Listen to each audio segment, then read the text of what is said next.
পুরুষ মানুষের যে হরমোনটা এটা কমে মূলত বিভিন্ন কারণে। এটার অন্যতম কারণ হলো ডায়াবেটিস। অন্যতম কারণ ডায়াবেটিস। যদি ডায়াবেটিস হয়, আপনার মানসিকভাবে আপনি ভারসাম্যহীন স্ট্রোক করার ফলে, সেটাও কিন্তু একটা এই হরমোন ঘাটতির একটা লক্ষণ। সবচেয়ে ভালো হলো যে খাবার দাবার খেয়ে কিন্তু আমরা এই হরমোন পূরণ করতে পারি।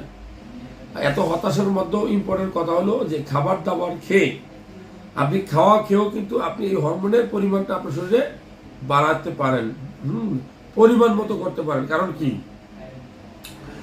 কারণ হলো এই ভালো খাবার, যেমন আপনি যদি বিচি জাতীয় খাবার, অনেক মানুষ আছে আমরা জানি না যে হরমোন কিভাবে তৈরি হয়। দেখেন, আমি বলবো যে রাতের বেলা যদি আপনি কলা খান, বিচি কলা, তাহলে আপনি হরমোন বাড়বে। রাতের বেলা যদি আপনি 1 গ্লাস দুধ খান, এই হরমোন বাড়বে। সপ্তাহে যদি 2 থেকে 3 দিন আপনি লাল মাংস খান, তাহলে আপনার এই হরমোনটা কি বাড়বে।